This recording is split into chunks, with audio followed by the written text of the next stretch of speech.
Okay, so we're looking at here different events happening. So they're written in English rather than set notation. So both x and y means x intersection y. Now because they said they're independent events, that's simply equal to the probability of x multiplied by the probability of y. Okay, because as we're told that these are independent. So that'll be equal to 0.5 multiplied by 0.7, which is equal to 0.35. Okay, the next one is x or y or both. And another way of thinking about that is union. Okay, so this is equal to the probability of x plus the probability of y minus the intersection of x and y.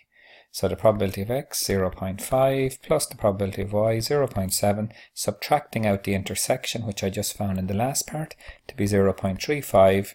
So that gives me 0.85 for the union. Okay, so neither x nor y. So that means it can't be an x or y. And if you look, this is the exact complement of the last question, i.e. the exact opposite of the last question. So keep in mind that all probabilities must equal 1. So this then is 1 minus the actual intersection.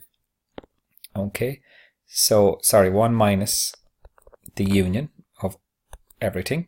Okay, so what 1 minus the union of this, okay, will give us, so basically, I'm not making myself very clear here.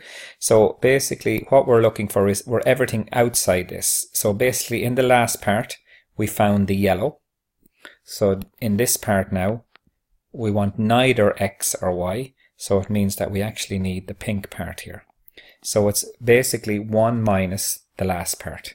So 1 minus 0.85 will give us 0.15. So this is x and y. So in the last part you found the yellow.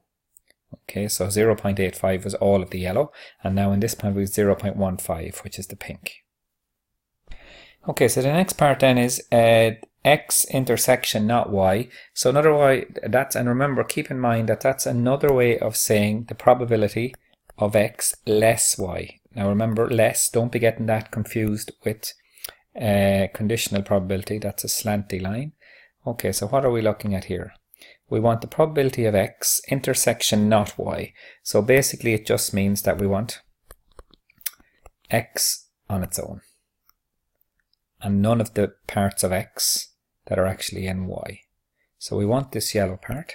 So that's actually equal to the whole of x, but we obviously have to take out the intersection, which is x intersection y.